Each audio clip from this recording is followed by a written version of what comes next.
Her name was Alara, and in the autumn of 1887, the people of Providence, a small settlement carved into the unforgiving jawbone of the Northern Territories, had already decided she was mad. It was not a sudden diagnosis, but a slow, creeping consensus that had solidified over the year since her husband, Thomas, had been taken by the lung fever. She was a widow at 19, an orphan long before that, and possessed a quiet intensity that the townspeople mistook for grief-induced derangement. She saw patterns in the migration of birds they missed, read stories in the autumnal shedding of the pines that they ignored, and felt a deep, ancestral shudder in her bones that they, in their sturdy, conventional timber frame houses, could not comprehend. She was an outsider twice over, first by her solitary nature and now by her widowhood. Her parents, who had perished in a cholera outbreak a decade prior, had been strange folk themselves, scholars of a sort, who filled notebooks with observations of the natural world, of forgotten ways of building and living passed down through generations. They had taught Alara not just to read books, but to read the land. It was this inheritance, this deep literacy of the earth, that now set her so completely apart from her neighbors. While they saw a bountiful harvest and a mild October, Alara saw the omens of a winter unlike any they had ever known. The signs were irrefutable to her. The squirrels were hoarding with a frantic, desperate energy, their caches larger and more numerous than in years past. The woolly bear caterpillars wore unusually thick bands of black, a folkloric harbinger of a severe season. The bark on the northern faces of the oaks was thicker than she had ever seen it, a natural insulation against a coming, deep-seated cold. Most telling of all was the silence. The geese had left weeks earlier than usual, their honking calls fading southward with an uncharacteristic urgency, leaving behind an unnerving quiet in the crisp autumn air. A deep, predatory cold was coming, a winter that would not just bite, but devour. On October 12th, 1887, she stood before the town council. The meeting was held in the drafty, single-room schoolhouse, its pot-bellied stove already glowing red against a modest evening chill. The council consisted of 3 men who embodied the town's entire power structure. Mr. Silas Thorne, the town's banker and wealthiest man, whose fortune was built on land speculation and high-interest loans. Reverend Michael, a man whose piety was as rigid and unyielding as the oak pews in his church. And Sheriff Brody, a former soldier who maintained order with a laconic drawl and the heavy pistol on his hip. Alara, dressed in a simple, dark woolen dress that had once been her mother's, stood before them, her hands clasped to stop their trembling. Her fear was not of them, but for them. "Gentlemen," she began, her voice clear but quiet, forcing them to lean in and listen. "I have not come to ask for charity. I have come to offer a warning and a proposal." She spoke of the signs, the subtle and overt signals the natural world was sending. She spoke of the historical patterns her father had recorded in his journals, of long cycles of weather that pointed to a season of unprecedented cold and snow. "This will not be a winter we can survive with cordwood and prayer alone," she stated, her gaze steady. "The snow will be deeper than our doorways. The cold will be so profound it will shatter the sap in the trees. Our stockpiles will not be enough. Our homes will not be enough." A low murmur rippled through the small collection of onlookers who had gathered. Mr. Thorne, a man whose round face was perpetually flushed with self-satisfaction, steepled his fingers and looked down his nose at her. "And what, pray tell, is your solution, young lady? Are you suggesting we abandon our homes and flee south like the geese?" His tone was thick with condescension. drawing a few sycophantic chuckles from the men at the back. "No," Alara replied, unflustered. "I am proposing we build a shelter. A different kind of shelter. One that uses the earth itself for insulation. I intend to dig a walipini, a pit greenhouse. My people called it an earth womb. It will be a large, subterranean structure, partially glazed on its south-facing roof to capture the low winter sun, but primarily heated by the thermal mass of the surrounding soil. We can build a great oven and hearth within it, vented safely to the surface. It will be a place where we can gather, stay warm, and cook communal meals when our own homes become untenable." Sheriff Brody shifted his considerable weight in his chair, the wood groaning in protest. "You want us to dig a hole? You want the good people of Providence to live in a ditch like prairie dogs because you saw a fat squirrel?" "It is not a ditch," Alara corrected him, her voice firm. "It is a proven architectural principle. The earth maintains a stable temperature, around 50 degrees, just a few feet below the surface. By digging down, we escape the wind and the brutal ambient air temperature. With a well-designed structure, a modest fire, and the heat from our own bodies, we can create a space that remains safely above freezing, even in the worst blizzard. It would be a communal kitchen, a winter larder, a place of survival." Reverend Michael, who had been listening with a pained expression, finally spoke. His voice was sonorous, accustomed to filling the rafters of his church. "Child, your grief has led you astray. God gave man dominion over the earth, not to burrow within it like a beast of the field. He gave us the forests for timber, to build proud homes that reach for the heavens, not to hide in the dirt. Your proposal is unnatural. It speaks of a lack of faith in divine providence and in the traditions our forefathers established." The dramatic irony was lost on him. The town was named Providence, yet its leaders were placing their faith in the flimsy bulwark of tradition over the clear and present evidence of the natural world. Alara looked from one closed face to the next. She saw pride, obstinance, and a profound, willful ignorance.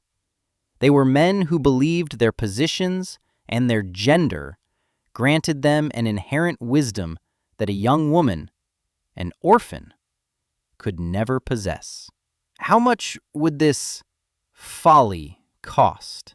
Mr. Thorne asked, the question purely rhetorical, designed for dismissal. "If the town worked together, the cost in coin would be negligible," Alara explained. "The land behind my cabin is suitable. It is mostly labor. For the glazing, some timber for the roof structure, and stovepipe, I estimate it would cost around $27 in materials. I have saved $47 in silver coins from my husband's effects. I will build it myself if I must. I am not asking for your money. I am asking for your help, for your foresight." The banker let out a short, derisive laugh. $47. She will build her mud hole with $47. "Madam, do you know what it costs to build a proper home? The materials for my new extension alone cost over $300. Your plan is the fantasy of a grieving girl." "My plan is the wisdom of my ancestors," she said, her voice dropping to a near whisper, a quiet current of anger now running beneath the surface. "It is the wisdom of thermodynamics. It is the wisdom of survival." But they were done listening. Reverend Michael stood, signaling the end of the discussion. "We will pray for a mild winter, and we will pray for your troubled soul, Alara. But this council cannot and will not endorse such a primitive and frankly pagan endeavor. The matter is closed." They shuffled out, avoiding her eyes, leaving her alone in the center of the room, the heat from the stove suddenly feeling like a mockery. She had offered them a lifeboat, and they had scoffed at the design, confident in their ability to walk on water. The next morning, as the sun cast long, golden shadows across the frost-kissed valley, Ilara began to dig. She did not own a horse or an ox. She owned a shovel, a pickaxe, a wheelbarrow, and an unshakable certainty.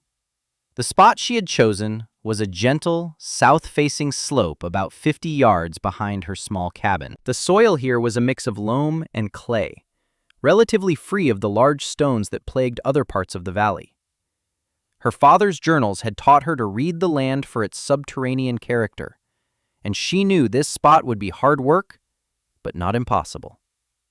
She marked out the dimensions with stakes and twine, a rectangle 24 feet long and 14 feet wide. This would be the main chamber. The long axis was oriented perfectly east to west, ensuring the sloped, glazed roof she envisioned would face directly south, capturing the maximum amount of sunlight from the low winter arc. Her plan was meticulous, a blueprint held entirely in her mind, every angle and depth calculated. The north wall would be the deepest, dug straight down into the earth. The floor would be level, set at a depth of 8 feet. The southern side would be shallower, only 4 feet deep, creating a natural slope for the roofline. The first swing of the pickaxe into the dense sod was a declaration. It was a commitment of muscle and will against the coming cold, against the smug certainty of the town. The work was brutal. Each shovelful of earth was a dead weight. She developed a rhythm. Drive the pickaxe into the compacted soil to break it apart, then scoop the loosened dirt with the shovel, toss it into the wheelbarrow, and when the barrow was full, push the groaning, heavy load to a designated spot downhill, where she was slowly building up a berm that would further insulate the northern wall. Days turned into a week, then 2. Her hands, accustomed to mending and cooking, became raw. Blisters formed, broke, and hardened into calluses.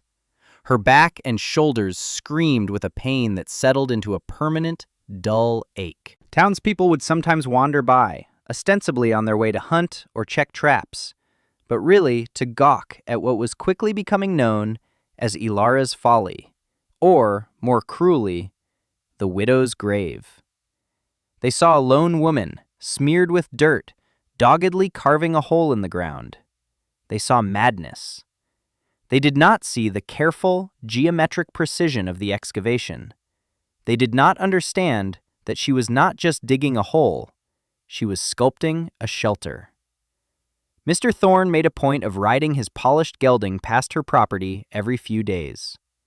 "Still at it, I see," he would call out, not bothering to dismount. "You'll have a fine root cellar by the first snow, I suppose. A very expensive, very large root cellar." He would chuckle and ride on, his self-assurance as vast and impenetrable as the sky. She ignored them.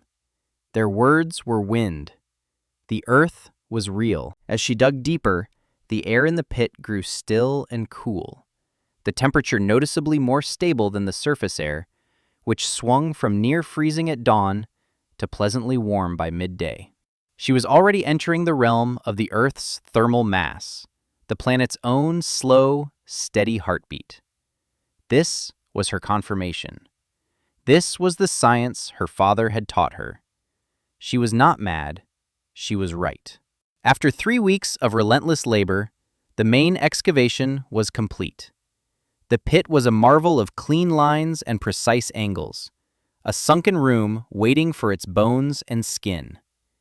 It was 8 feet deep at its northern wall, 14 feet wide, and 24 feet long.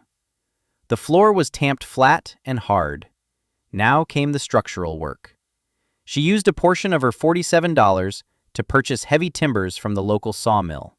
The owner, a man named Henderson, charged her a premium, convinced he was selling lumber for a project doomed to collapse. She paid his price without haggling, the $22 feeling like a worthy investment in her survival. With the help of a simple block and tackle rig she fashioned herself, she wrestled the main ridgepole into place. It was a massive piece of pine, 30 feet long that would form the spine of her roof. It rested on two stout posts set deep into the ground at the east and west ends of the pit. Then came the rafters. She set them at an angle of roughly 30 degrees, running from the top of the 8-foot northern retaining wall, over the ridgepole, and down to the top of the 4-foot southern wall. This specific angle was crucial, calculated to be perpendicular to the sun's rays at the winter solstice, maximizing solar heat gain. She shored up the deep northern wall with heavy planking, backfilling the small gap between the wood and the earth with gravel for drainage, and then the excavated soil, creating a subterranean retaining wall that was immensely strong. The north, east, and west sides of the roof she covered with thick wooden planks over which she laid sheets of oilcloth for waterproofing. Finally, she covered the entire solid roof area with a thick 18-inch layer of the excavated soil and sod. This earthen blanket was the structure's primary insulation, a massive barrier of thermal mass that would absorb the Earth's heat and prevent the interior warmth from escaping. The entire southern face of the roof, the long, sloped section facing the midday sun, was left open for the glazing. This was her single largest expense. She traveled to the next town, a full day's ride away, and spent $15 on salvaged window sashes. They were mismatched and some had cracked panes, which she carefully repaired with putty. Back at her property, she painstakingly fitted them into the open southern roof, creating a vast, translucent wall that would allow precious sunlight to flood the interior. The final cost for all materials came to $37. She had $10 left. While this construction was underway, a second, equally important project was taking shape inside the subterranean space. Against the solid, earth-backed northern wall, she began to build the heart of the kitchen, a massive hearth and oven complex. She used stones she had gathered from a nearby creek bed and clay she mixed with straw and water to create a mortar. It was slow, patient work. She built a large firebox for heating and cooking with a wide stone mantel. Beside it, she constructed a beehive oven for baking bread, its domed shape designed to heat evenly and hold a high temperature for hours. The most critical component was the chimney. A poorly designed flue would fill the enclosed space with deadly smoke. A simple straight pipe would draw out too much precious heat. Her design, again drawn from her parents' notebooks, was more sophisticated. She built a long, horizontal flue that ran from the firebox along the base of the northern wall just beneath the floor level, before turning upwards to vent out through the roof. This thermal mass rocket stove design ensured that the hot exhaust gases would spend the maximum amount of time within the structure, their heat radiating into a dense stone and clay bench she built over the horizontal section of the flue. The bench would become a heated piece of furniture, a warm place to sit or sleep long after the fire had died down. It was an ingenious, efficient system that extracted every possible calorie of heat from the wood before releasing the cooled smoke into the air. Finally, she addressed the entrance. On the eastern wall of the pit, she dug a trench that sloped gently up to the surface. She framed this trench with wood, creating a covered, subterranean staircase. At the surface, she built a small, heavily insulated door, and at the bottom of the stairs, another. This double-door system created an airlock, a quote, cold sink, that would prevent frigid air from rushing into the main chamber every time the entrance was used. By mid-November, the structure was complete. From the outside, it was almost invisible. It appeared as little more than a gentle, grass-covered mound on the hillside, with a long, sloping bank of glass on its southern side and a single, stovepipe chimney poking up from the earth. The townspeople, who had watched her toil for nearly 2 months, saw only a strange lump in the landscape. They had no conception of the cavernous, life-sustaining space that lay beneath. Ilara spent the last weeks of autumn stocking her creation. She moved her stores of flour, beans, salted pork, and preserves from her cabin's small pantry to the sturdy shelves she had built along the western wall of the underground kitchen. The cool, stable environment was a perfect larder. She harvested the last of her potatoes, carrots, and onions, burying them in bins of dry sand in the coldest corner, a makeshift root cellar within her larger sanctuary. She chopped and stacked firewood inside, along the wall nearest the entrance, enough to last for months of careful, efficient burning. She even diverted a small, spring-fed trickle of water through a clever series of hollowed-out logs to a basin inside, giving her a constant, non-freezing source of fresh water. She was ready. The earth womb was finished. It smelled of damp soil, fresh-cut pine, and clay. It was silent, protected, and waiting. As the days grew shorter and the air acquired a crystalline, biting edge, Ilara felt a profound sense of peace. She had honored the wisdom of her ancestors. She had listened to the earth. She had done all she could.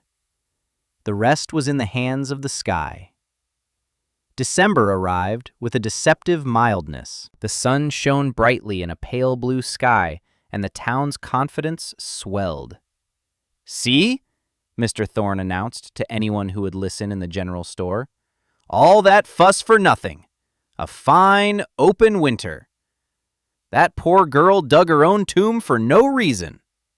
Reverend Michael delivered a sermon on the blessings of faith and the folly of heeding hysterical prophecies. The laughter about Ilara's folly was louder now, more confident. On December 18th, 1876, the sky began to change. The pale blue washed out to a milky, luminous white. The wind, which had been calm for weeks, began to stir, whispering from the north with a new and menacing voice. The temperature, which had hovered just above freezing, began a steady, inexorable plunge.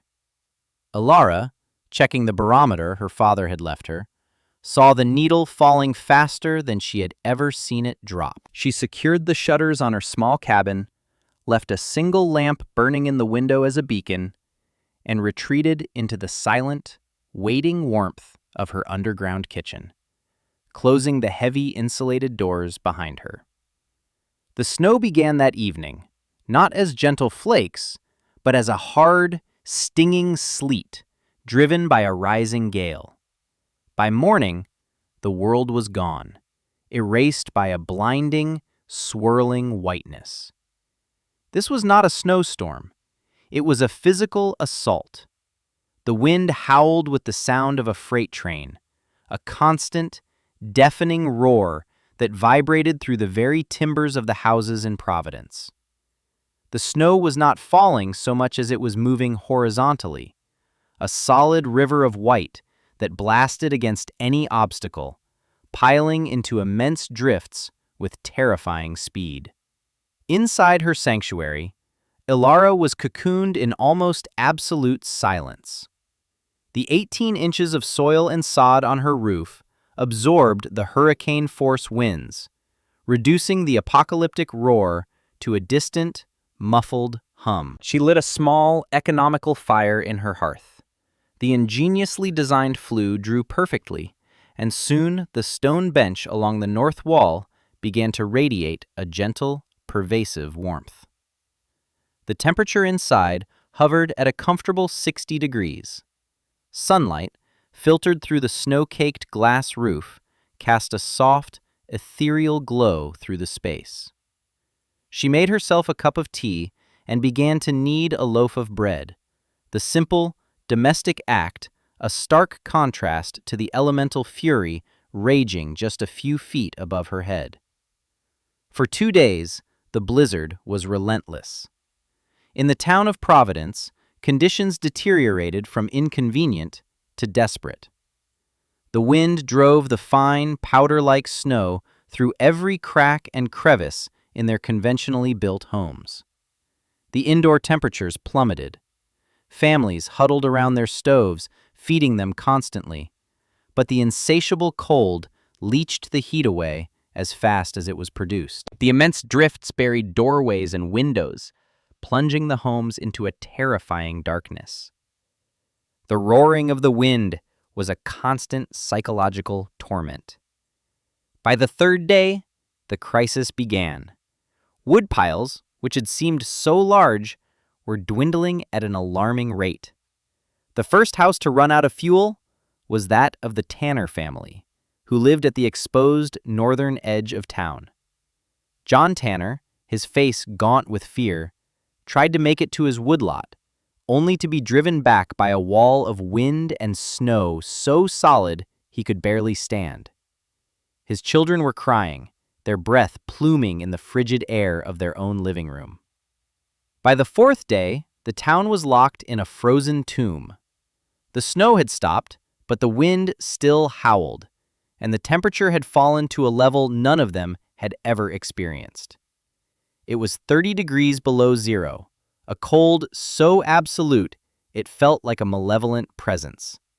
Windows, brittle with frost, began to crack. The sound of trees exploding in the forest, their sap freezing and expanding, echoed like rifle shots through the terrifying stillness between gusts of wind. Sheriff Brody's house, stout as it was, had become an icebox. His wife and 2 young daughters were wrapped in every blanket they owned, their faces pale and listless. His woodpile was nearly gone. He had a duty to the town, but he could not even protect his own family. He stared out a small patch of glass he had scraped clear, at a landscape that was utterly alien. The snow was drifted up to the eaves of his house. They were buried alive. And for the first time, a thought he had suppressed for months surfaced with sickening clarity. The mad girl in the hole. It was Mr. Thorne who broke first. His grand house, the pride of the town, was also his prison. His new extension, with its large, fashionable windows, was a catastrophic failure of thermodynamics, bleeding heat into the Arctic air. His vast store of firewood was being consumed at a terrifying pace. On the morning of the 5th day, his youngest son developed a hacking cough, and the sound terrified Thorne more than the howling wind. Pride was a luxury he could no longer afford. Bundling himself in his finest furs, which felt as thin as paper against the monstrous cold, he began the agonizing process of tunneling out of his own front door. It took him 2 hours to dig a narrow trench through the drift that buried his porch. The air he emerged into was so cold, it felt like inhaling shards of glass. He was joined by a handful of other desperate men, including Sheriff Brody and, eventually, a shame-faced Reverend Michael, whose church had run out of heating oil 2 days prior. They were a small, miserable band, their faces covered in frost, their bravado stripped away, replaced by the raw, primal fear of parents watching their children freeze. There was only one place to go, one desperate, unthinkable hope. The journey to Alara's cabin was a nightmare. The snow was packed into drifts as hard as stone, interspersed with pockets of waist-deep powder. The half-mile trek took them over an hour. They navigated by memory, the familiar landscape rendered unrecognizable, a white desert of immense dunes and valleys. When they finally saw the faint, flickering light of the lamp in Alara's cabin window, the beacon she had left for them, it was like a star in a dead universe. They hammered on the cabin door, but there was no answer. Panic began to set in. Had she succumbed? Had her folly been her tomb after all? Then, Sheriff Brody, his eyes scanning the surreal landscape, saw it. A thin plume of gray smoke, rising from what looked like a simple mound of snow-covered earth. It was being whipped away instantly by the wind, but it was there. Smoke, heat, life. He led the way, floundering through the deep snow. They found the small, insulated door at the top of the sunken stairway, almost completely buried. They dug at it with frozen, clumsy hands, their breath ragged. Brody threw his shoulder against it, and it swung inward, revealing a dark, descending passage. A wave of air washed over them. It was not warm, but it was not the lethal, soul-stealing cold of the outside. It was still, calm air. At the bottom of the stairs, a second, sturdier door glowed with a faint line of light around its edges. Sheriff Brody knocked. There was a pause, the sound of a wooden bar being lifted, and the door swung open. The men fell back, blinking. They were blasted not by heat, but by a profound sense of life. The air that flowed out was warm, humid, and rich with the smell of baking bread, wood smoke, and simmering stew. Standing in the doorway, silhouetted by the soft light within, was Alara. Her face was calm. There was no triumph in her eyes, no hint of "I told you so." There was only a quiet, solemn acceptance. "I have been expecting you," she said simply. "Come in. There is soup." They stumbled inside, one after another, into a scene from a dream. The space was huge, far larger than they could have imagined. Soft light filtered from the glazed ceiling, illuminating a cavern of warmth and safety. A fire crackled in the massive stone hearth. The long clay bench beside it radiated a deep, comforting heat. Along one wall were shelves laden with food. A kettle was steaming over the fire. On a wooden table, several loaves of freshly baked bread were cooling. It was a sanctuary. It was salvation. Mr. Thorne, the banker, the man of wealth and influence, leaned against the earthen wall and began to weep, his body shaking with a mixture of relief, exhaustion, and a shame so profound it was physically painful. He looked at the sturdy timbers, the ingenious hearth, the impossible warmth, and he did not see a mud hole. He saw a cathedral. "My son is sick," he managed to choke out. "My wife, the others." "Bring them," Alara said, already ladling rich, fragrant vegetable stew into earthenware bowls. "Bring everyone. There is room. There is food." The word spread. The journey was made again and again, a desperate exodus from the frozen, dying town to the living earth womb. Alara organized the rescue parties, sending the strongest men back with ropes and sleds. They brought their families, their faces etched with disbelief and awe as they entered the shelter. They brought the Tanners, whose children were listless and blue with cold. Alara wrapped them in blankets and sat them on the warm thermal bench, feeding them spoonfuls of hot broth. Color slowly returned to their cheeks. Within 12 hours, 31 people were huddled in the underground kitchen. It was crowded, but it was warm and safe. Alara moved among them with a preternatural calm, a figure of absolute competence. She organized sleeping shifts, rationed the food with quiet authority, and tended to the sick. The beehive oven produced a constant supply of bread. The great cauldron of stew seemed bottomless. She was no longer Alara the madwoman, Alara the outcast. She was the keeper of the flame, the provider, the sole authority in a world that had been reduced to this single, warm room. The skeptics who had mocked her now watched her in humbled silence. Reverend Michael, his faith in timber-frame tradition shattered, saw in her actions a truer form of grace than he had ever preached. He helped comfort the frightened children and led quiet, grateful prayers that had nothing to do with dogma and everything to do with survival. Sheriff Brody, a man of law and order, recognized a higher authority in Alara's quiet competence. He became her unspoken deputy, organizing the able-bodied men to help maintain the fire and portion out water. Mr. Thorne, stripped of his wealth and status, found himself to be the most useless of all. He could not chop wood, could not cook, could not comfort. He sat on a crate in the corner, a man undone, watching the woman he had ridiculed save his family and his community. He watched her move with methodical grace, her every action purposeful and efficient.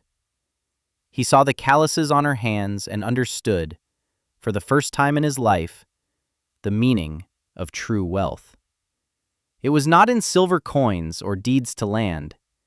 It was in knowledge. It was in the ability to turn dirt and stone and foresight into life. For 6 more days, the great blizzard, which would later be called the Winter of the White Death, held the territory in its grip. The 31 souls in Alara's kitchen survived. They lived on her stores, warmed by her fire, and sheltered by her wisdom. They shared stories, cared for one another's children, and forged a new community in the belly of the earth, born of shared desperation and shared salvation. Not one of them had lost a family member to the cold. Not one had burned through their wood supply and been left to the mercy of the elements. And not one, in the warm, life-filled silence of the underground kitchen, would ever again doubt the sanity of Alara. When the temperature finally rose and the sun returned, they emerged into a changed world. The town of Providence was a wreck. Roofs had collapsed under the weight of the snow. Livestock had frozen in their barns, and a terrible, somber accounting had to be made. 4 families on the outlying homesteads, those who had been too isolated to make the journey to Alara's shelter, had perished. 12 people, including 2 entire families, were lost.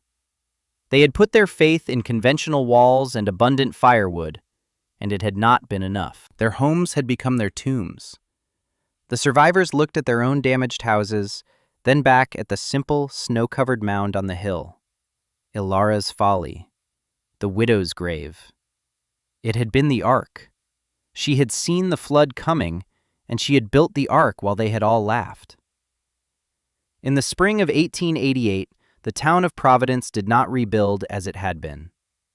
Under the guidance of a council that now included Alara, they began to build differently. Using her underground kitchen as the blueprint, they constructed 2 more large communal subterranean shelters, connecting them with insulated tunnels. They began to integrate the principles of thermal mass and passive solar design into their own homes. Mr. Thorne spent a considerable portion of his fortune funding the construction, insisting it be named the Alara Project, his voice quiet with a reverence that bordered on worship. He had learned a permanent and humbling lesson about the nature of value. Alara never spoke of her vindication. She did not need to. It was written in the faces of the children she had saved, in the respectful silence that fell whenever she entered a room, in the very way the town now oriented itself towards survival, not just tradition. She had been an outcast, a lone woman dismissed for her strangeness. The winter had forged her into something else. She was the vindicated sage, the community's savior. Her ancestral knowledge, once a source of ridicule, had become the town's founding principle. She remained a quiet woman, but when she spoke of the patterns of the seasons, everyone listened. They listened because they knew she was not reading from a book. She was reading the world itself, and her literacy had saved them all. The underground kitchen stood not as a monument to her madness, but as an enduring testament to the profound wisdom of listening to the earth.